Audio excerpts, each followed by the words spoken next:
Welcome to today's edition of the AI Eye, watching stock news, deal tracker, and advancements in artificial intelligence. Hello everyone, this is Sam Mowers here. Welcome to a special edition of the AI Eye podcast featuring an interview with Mansoor Khatib, the CEO of GBT Technologies Inc. GBT Technologies is a development stage company which considers itself a native IoT creator developing Internet of Things and artificial intelligence-enabled mobile technology platforms. GBT is traded on the OTC Pink under the ticker symbol GTCH. Also mentioned in this podcast is Trend Innovation Holdings Inc., which trades on the OTC Pink as well under the ticker symbol TREN. Now in this interview, Mansoor provides an update on the company's growing IP portfolio, discussing the various technologies and domains it is working on and in. Without further ado, here's my latest conversation with Mansoor Khatib. Hello, Mansoor. Welcome back to the show. Thanks again for joining us today. Hey, good morning, Sam. I'm happy to be here and give you a little update about GBT.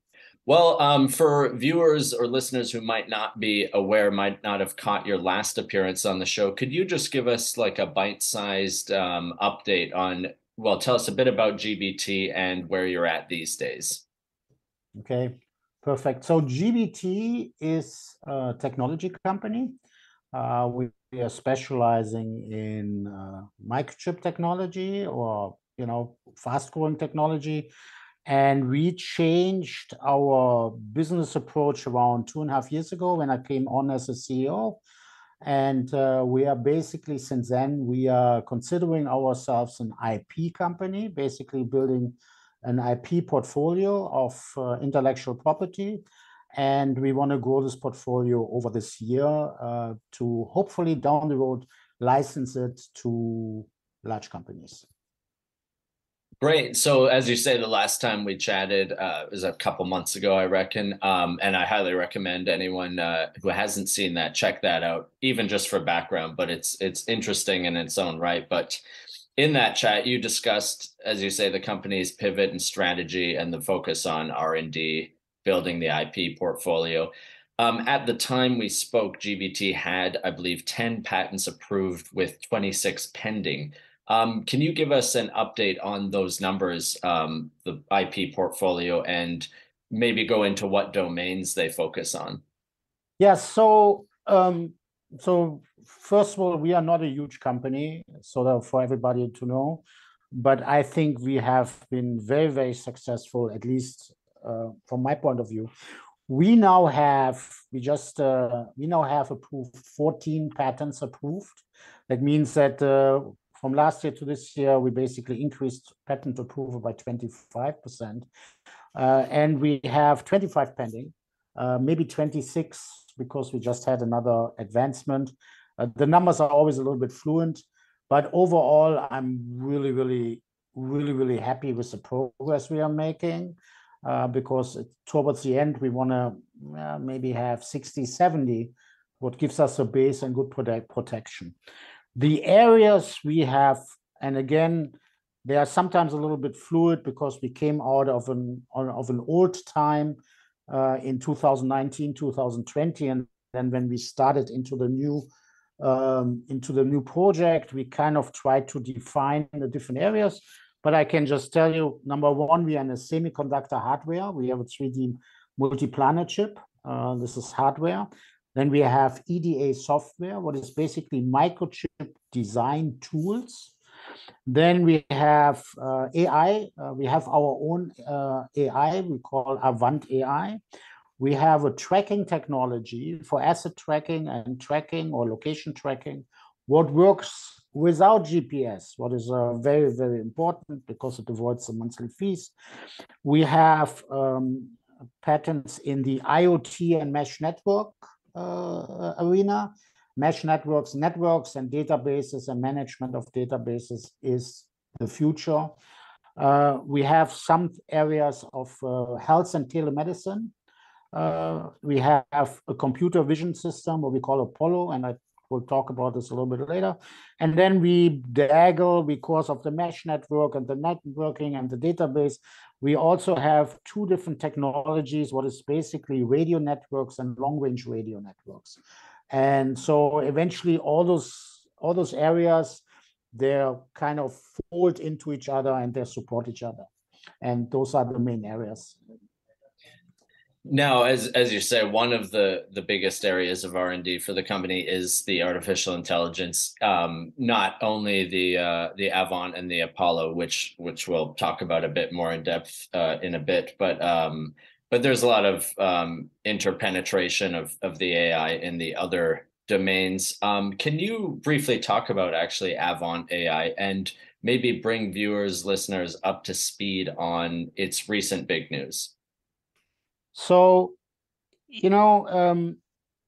number one, okay, so we had finally a proof of concept. So I'm talking to our investors the whole time. I always says, look, our goal is to take our technology and eventually sell it or license it. We did an earlier deal end of last year, what hasn't really worked out yet, but I'm proud to announce that we just did a deal where we sold or licensed AI, our Avant AI, for around 26 million shares, and to a company called Tren, or the company is Trend Innovation Holdings. It's a holding company who's exactly in that field, and their stock price is around $1.50. So it's a huge deal for us at that stage. And we will see how it's consummated.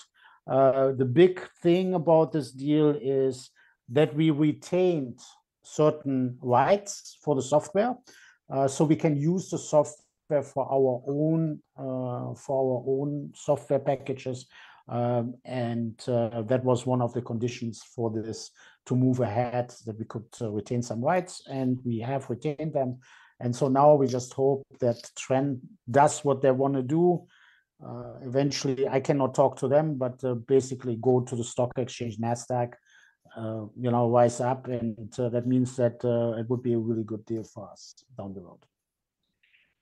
For those who might not be aware, though, could you give people a taste of what Avant actually is capable of? Yeah, so let me explain this. So there's a lot of confusion about AI and what it does and what it doesn't do. So number one, the way I explain it, I will explain it in a simple way. We have a core package, Avant core package, what we call Avant AI. We registered it as a trademark.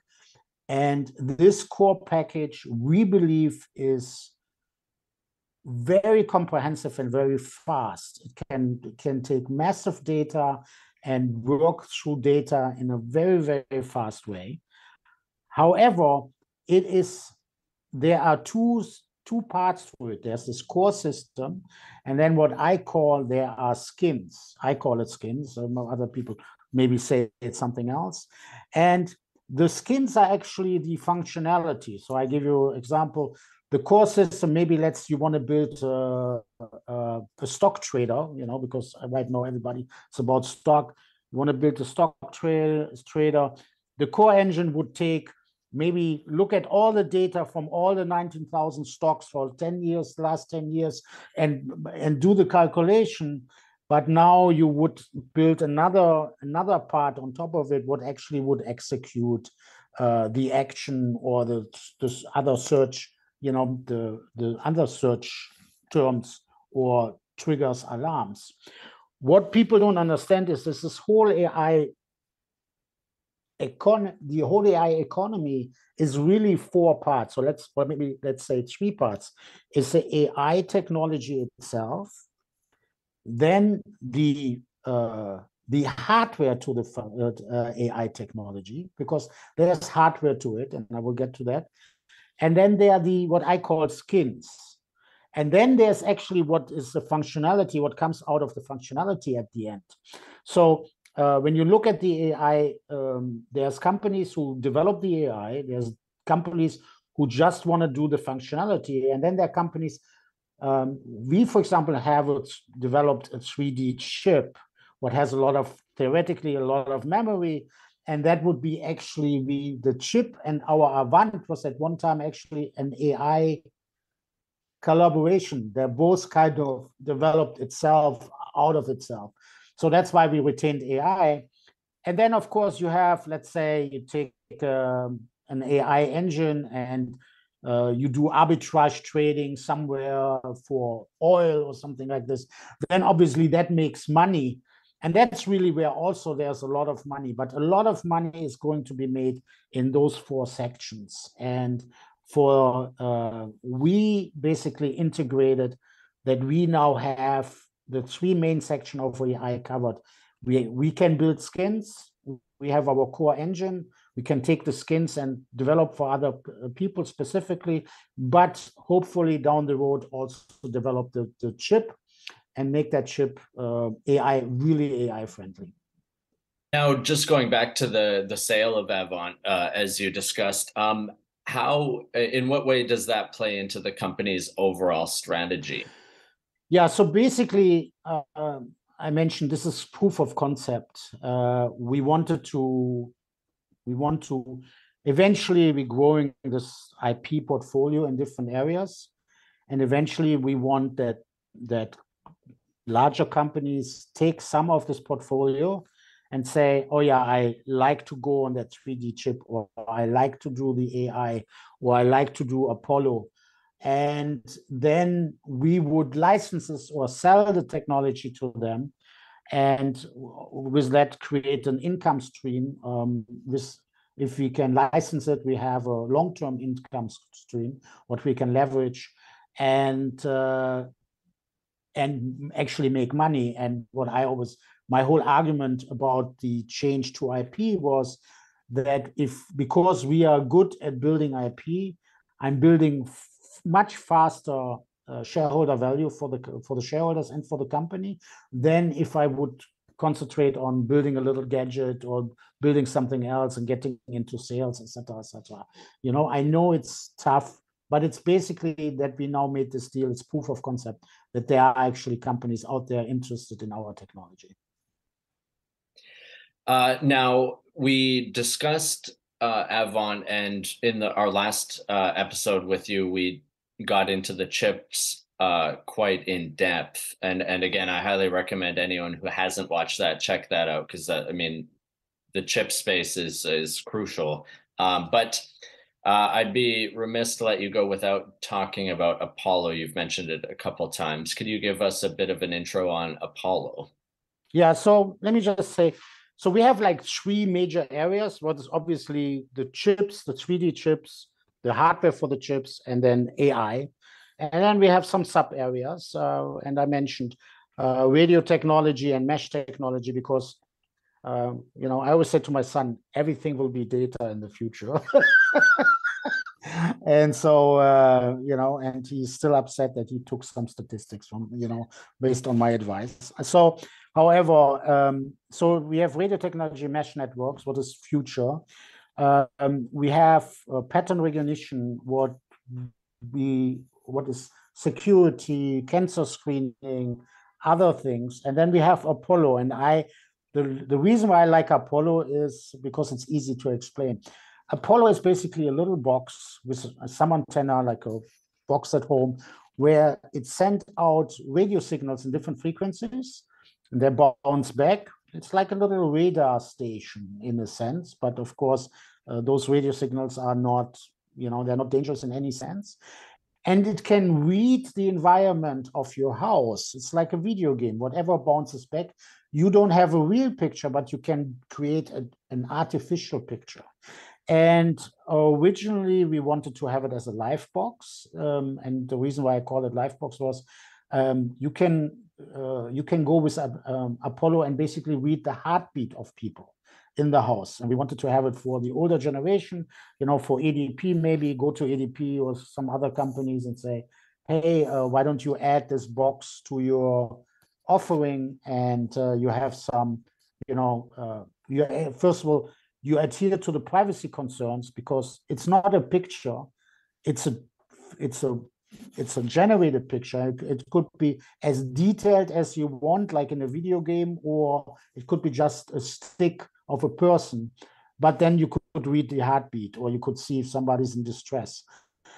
But you could also use it to scan, to like mass surveillance. You could scan for guns. You could go in a concert and see if somebody faints in the group of 1,000 people in front of the stage. And there's so many other applications. So now we're working on different concepts, and obviously all of this is also AI controlled with our own Avant AI, where you see again the integration of new ideas and our extended technology already, and it's growing. And I think there will be a lot of future application for Apollo in all areas of security, safety, surveillance, maybe even car driving, or it's limitless. There's no limit. Yes. Excellent. Well, I'm afraid that's all I have for questions for you today, Mansur. But before we part, is there anything else you want to add, or anything else you want to discuss? Yeah, there's really not discussed, because this year we're still going to extend on our IP. We're going to grow our IP. Our shareholders here and there giving us good feedback of the things we're doing. We are performing well in this space, and we're building we're building protection around our IP, and it will take us this year probably till we are ready to go out to the market totally. But the sale to Trend is already a great success, and it basically shows now we just have to grab other technologies and bring them in front of larger companies, and hopefully this will happen by the end of the year. And that's it. Keep us in mind, have fun, go on our videos, check out the technology. Anybody who loves technology will love our patents. We have really great things, and I'm very passionate about it. I love it. And that's it for today's AI. If you would like to be a guest or sponsor for this podcast, contact InvestorIdeas.com. Investor Ideas reminds all listeners to read our disclaimers and disclosures on the InvestorIdeas.com website, and this podcast is not an endorsement to buy products or services or securities. Investors are reminded all investment involves risk and possible loss of investment. To hear more InvestorIdeas.com podcasts, please visit InvestorIdeas.com/audio. And a reminder, you can also hear our podcasts on Apple Podcasts, Audible, Spotify, TuneIn, Stitcher, Spreaker.com, iHeartRadio, and most audio platforms available. To learn more about GBT Technologies Inc., please visit gopherprotocol.com or visit the InvestorIdeas.com profile page at InvestorIdeas.com/co/GOPH. And for disclosure purposes, GBT Technologies is a PR, news, and social media featured company on InvestorIdeas.com.